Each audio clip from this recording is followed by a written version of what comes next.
pesawat terbang Nippon selalu dilakukan menuju ke arah bagian pusat tentera musuh itu.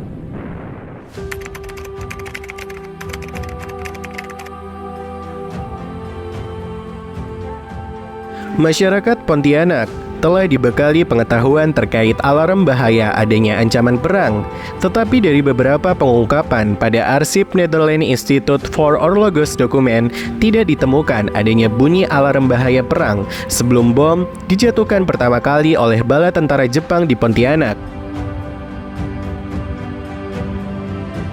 Kepala Sekolah Dasar Eropa Vigis Schippers menyampaikan bahwa tidak ada alarm serangan udara.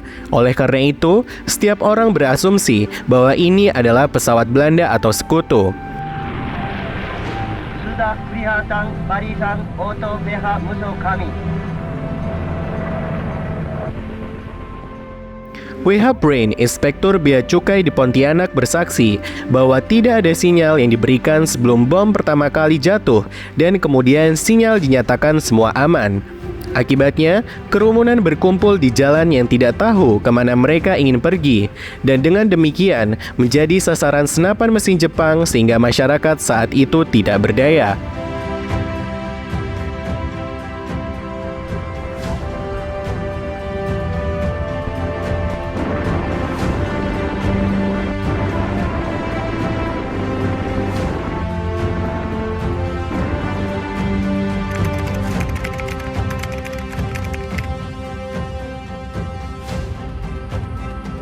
Penyerangan yang dilakukan oleh bala tentara Jepang di Pontianak dimulai sejak tanggal 19 Desember 1941, 11 hari setelah dinyatakan perang antara Jepang dan Belanda. Dilanjutkan tanggal 19 Desember dan 27 Desember 1941. Jadi Jepang sendiri kenapa memilih Pontianak?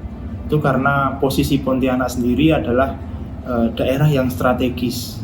Karena di Pontianak pada waktu itu juga merupakan pusat dari pemerintahan kolonial Belanda yang mana itu membawai wilayahnya di seluruh Kalimantan Barat, dan Pontianak sendiri itu dekat dengan Singapura, di mana bisa memantau dan mengawasi pergerakan-pergerakan dari tentara sekutu.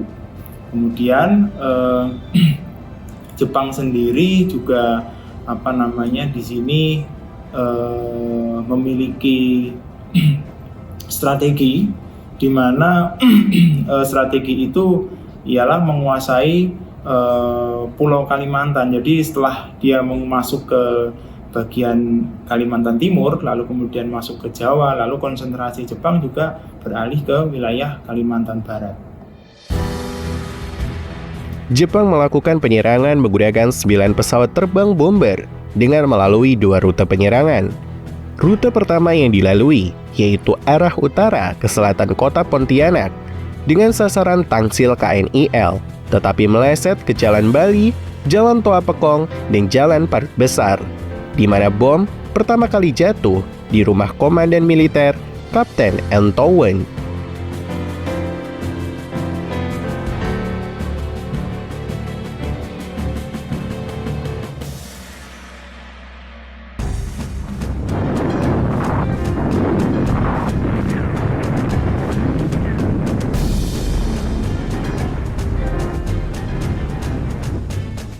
Rute kedua yang dilalui yaitu arah tenggara ke barat laut kota Pontianak. Pemukiman Tionghoa menjadi kawasan yang paling tragis akibat penyerangan bala tentara Jepang di kota Pontianak. 9 pesawat Jepang menjatuhi bom dan menembakkan senapan mesin di lingkungan padat penduduk ini.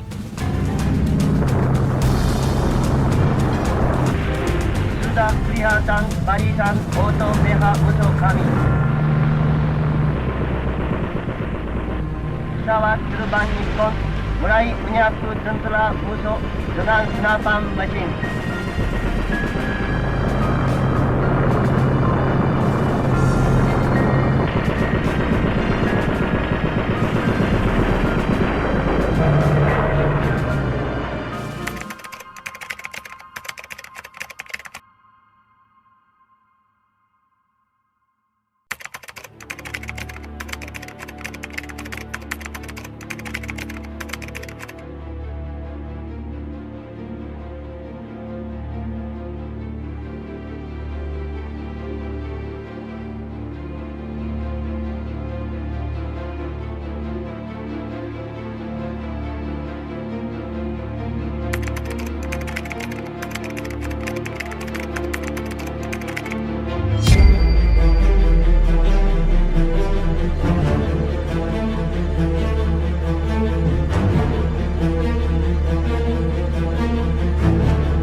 Kondisi kota Pontianak pasca penyerangan menjadi sepi.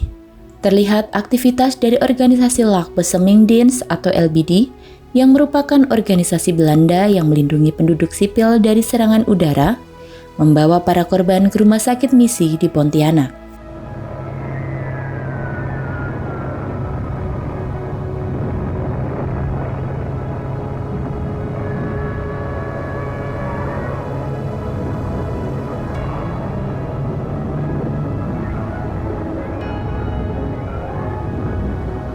Menurut kesaksian guru di Singkawang yang saat itu berkunjung ke kota Pontianak, kondisi kota Pontianak setelah penyerangan yang dilakukan oleh bala tentara Jepang menjadi sebuah kota yang sepi.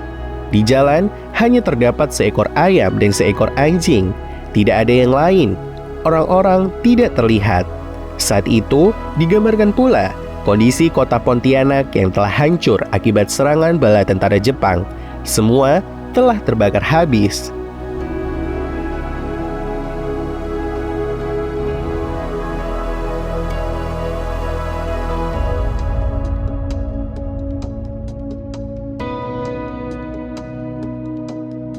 Masyarakat memilih meninggalkan kota Pontianak dan mendirikan pondok-pondok kecil yang jauh dari kota, tidak peduli pasang air laut maupun hujan lebat.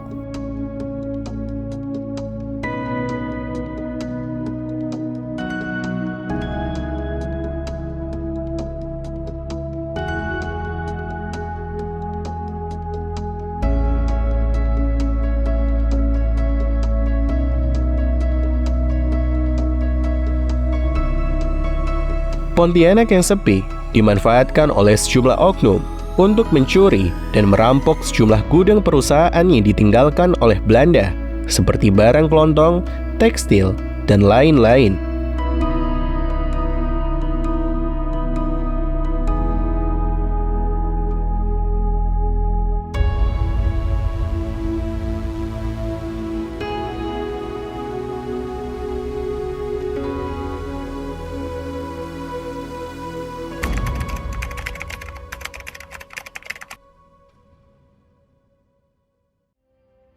Dalam kurun waktu 41 hari setelah dimulainya perang hingga menduduki kota Pontianak, tepatnya tanggal 29 Januari 1942, Pontianak bersama Singkawang menjadi daerah terakhir yang ditaklukkan oleh Jepang di Kalimantan Barat. Ketika sejumlah bala tentara Jepang memasuki kota Pontianak melalui pelabuhan penyeberangan, Belanda melakukan politik bumi hangus dengan membakar gudang perusahaan dagang besar milik mereka, yakni Borneo Sumatra Maskapai atau Borsumich.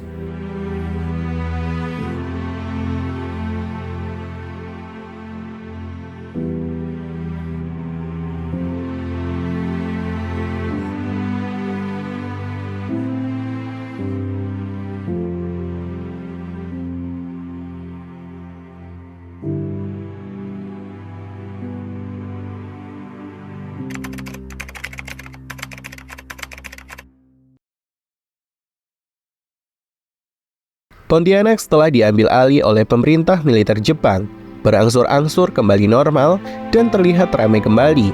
Hal itu berkat usaha yang dilakukan oleh Kepala Gunseibu Borneo Barat, cabang kota Pontianak, yakni Mr. Izumi, dengan memanggil pegawai-pegawai untuk kembali bekerja.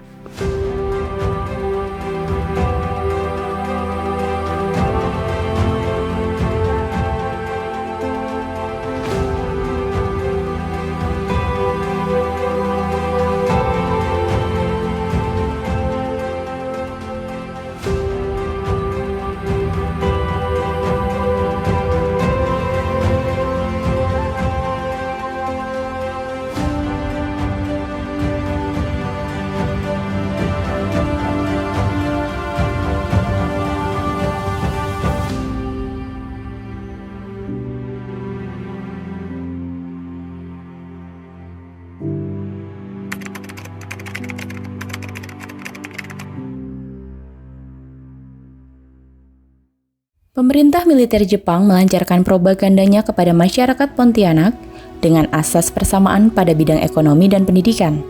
Hal itu ditulis di dalam surat kabar Borneo Barat Shinbun yang diterbitkan oleh percetakan Pin Min di Pontianak.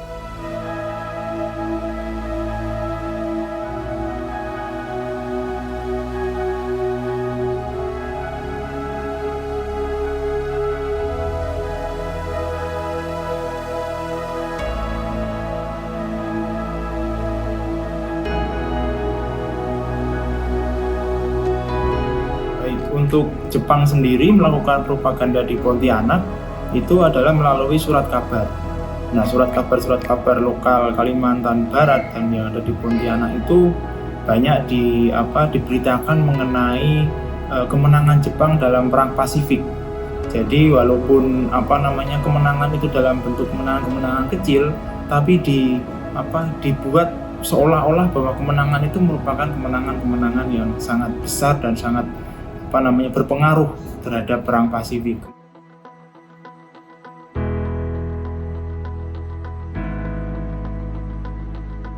Kemudian juga pergerakan-gerakan atau organisasi-organisasi yang ada di Pontianak ini juga saya tanda kutip itu seperti diberikan ruang begitu, sehingga pemuda-pemuda dan para tokoh-tokoh yang ada di Pontianak ini semacam memiliki kedekatan ataupun menjadi saudara tua dari negara Jepang, yang mana itu merupakan salah satu trik dari Jepang untuk mendapatkan simpati dari rakyat Indonesia seperti yang dilakukan Jepang di pulau-pulau lain selain Pulau Kalimantan.